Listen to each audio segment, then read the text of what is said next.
Good morning mga kababayan. Alright, alright, alright. Kumusta po tayo dyan? Ayos lang ba tayo dyan? Ito, isang panibagong araw na naman dito sa buhay natin. Isang magandang araw sa inyong lahat. Ito, panoorin natin yung latest interview ni Vice President Sara dito sa Chamber Industry, yung commerce industry. Ito na, wag na ho nating patagalin at pakinggan yung kanyang interview. Welcome all of you to the 51st Philippine Business Conference and Expo. Congratulations on successfully hosting this event.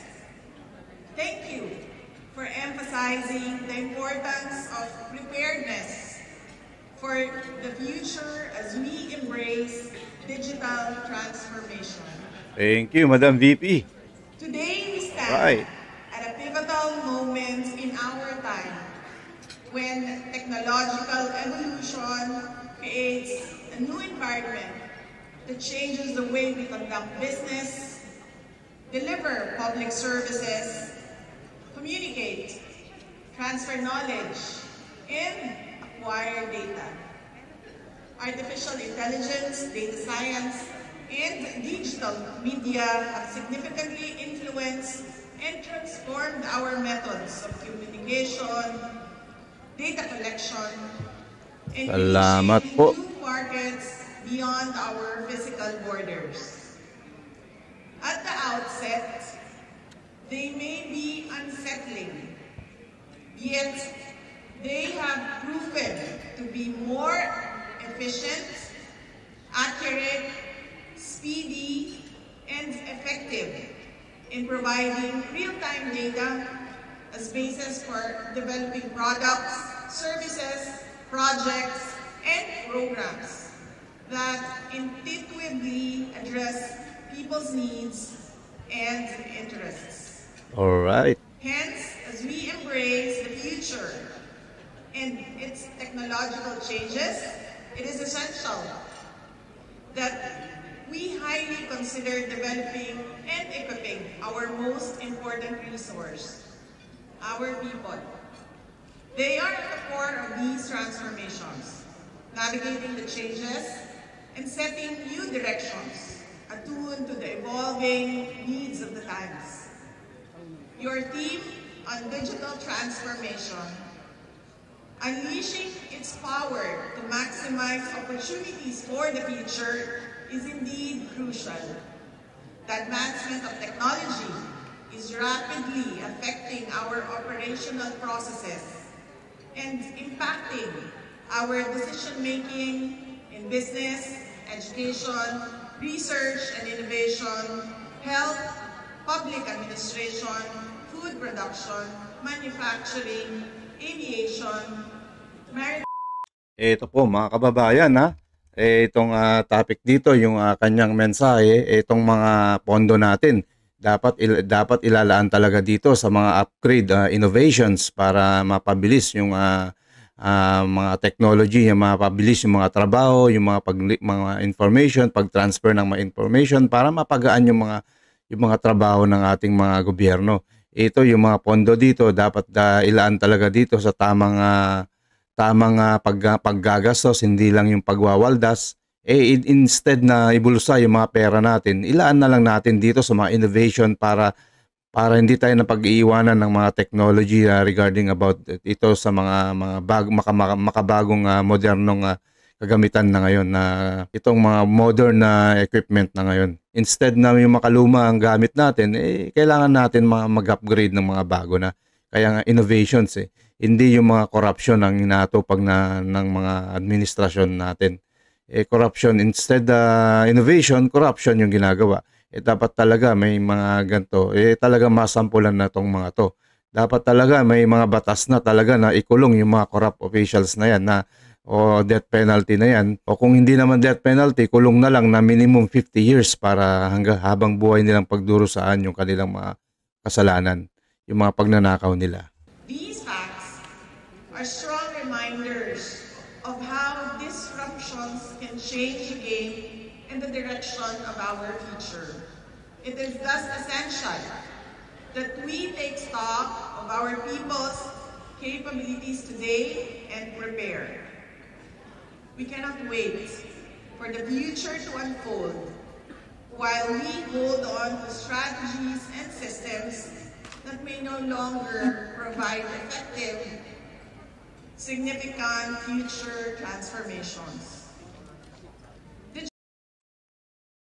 Training, upskilling, deep dive mentoring, and industry exposure to equip our human resources.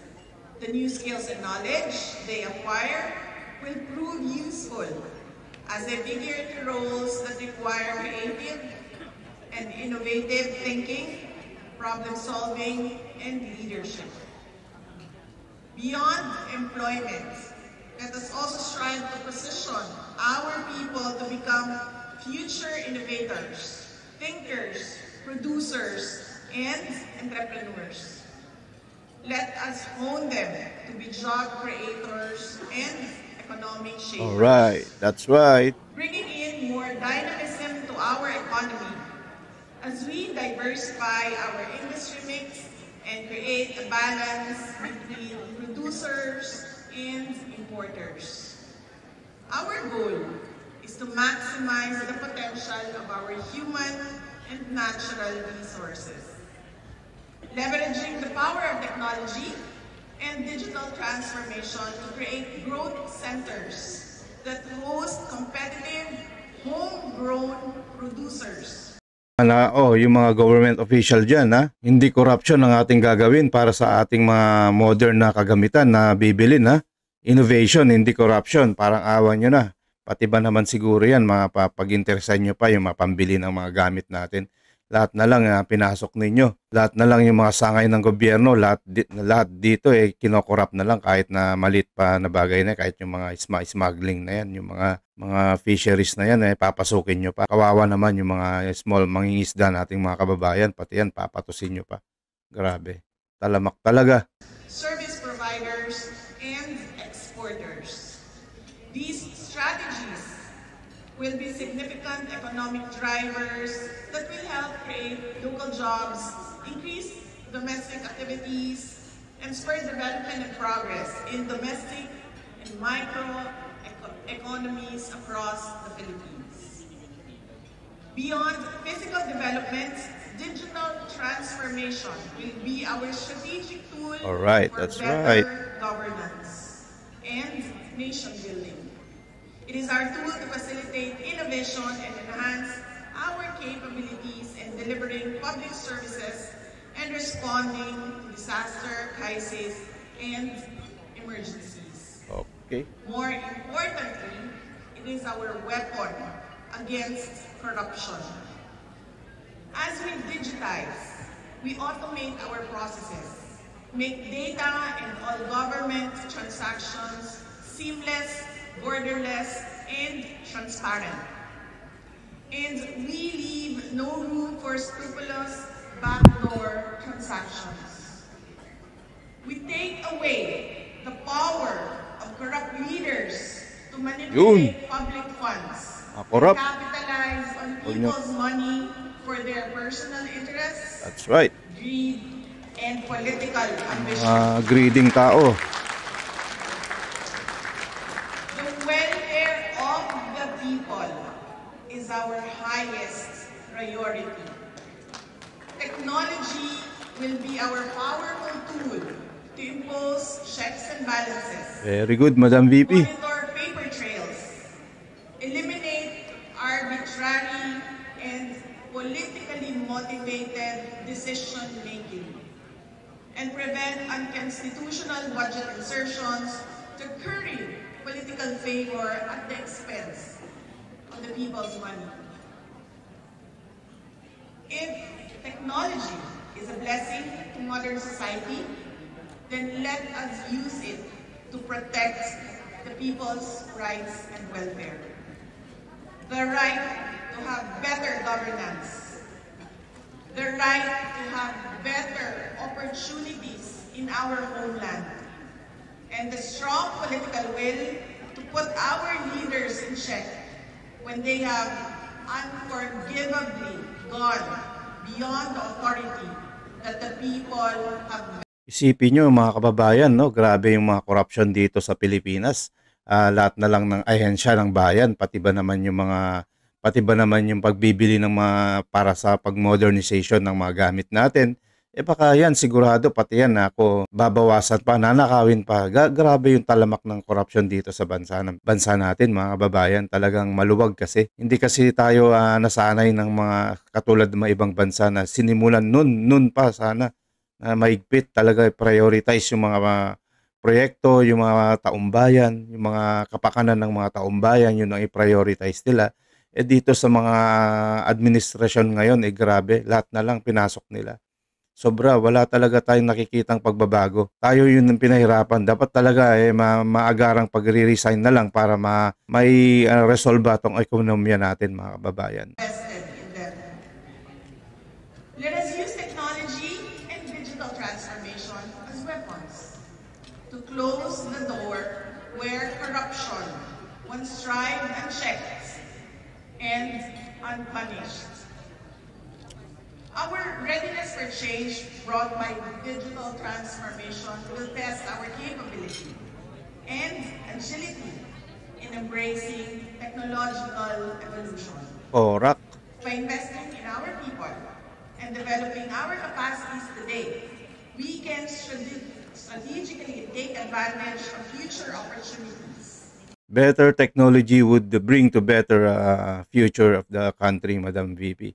Kasi kung yung technology natin kung mga lumang-luma na ayaw pang palitan ng mga gobyernong kawatan, nanghihinayang pa sila sa gastos na yan dahil nga masakit pa sa kalooban nila, mas gusto nilang yung magnakaw kaysa bumili ng mga gagamitan na yan. Kaya nga mas maganda yung magtrabaho yung mga taumbayan natin, yung mga gobyerno natin na bago yung mga gamit.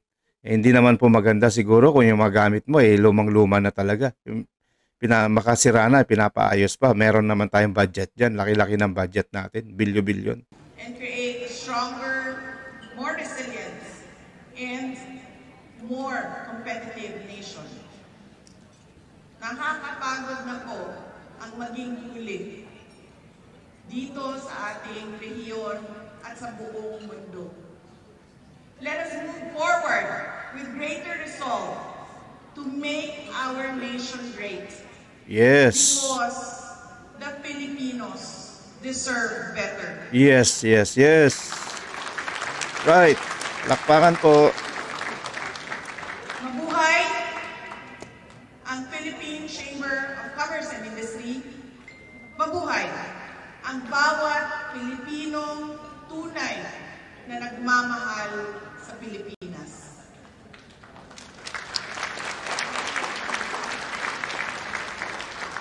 Mga kababayan, ang lahat ng ginagawa natin ay para sa Diyos, sa bayan, at sa bawat pamilyang Pilipino. Syukran. Ayan po talaga si Madam VP Sara, may malasakit dito sa ating mga taumbayan. Bago niya isipin yung mga pangungurakot na yan, iniisip niya kapakanan ng ating mga Pilipino. Maraming salamat po VP Sara talagang sa napakaganda mong mensahe sa ating mga government officials na yung mga gamit natin talagang pang modern na dapat talaga. Hindi digital na, hindi yung mga lumang-luma pa. Kailangan talaga natin i-upgrade yung mga gamit natin, i-innovate. Meron naman po tayong mga pera dyan. Which is, wag po tayong maging gahaman sa pera. Isipin po natin yung mga pagbabago, yung magpag-upgrade ng ating mga gamit para sa bansa nating Pilipinas para mapabilis yung trabaho. Yan po mga kababayan, yung mensahe ni VP Sara sa interview na to. Maraming salamat po VP.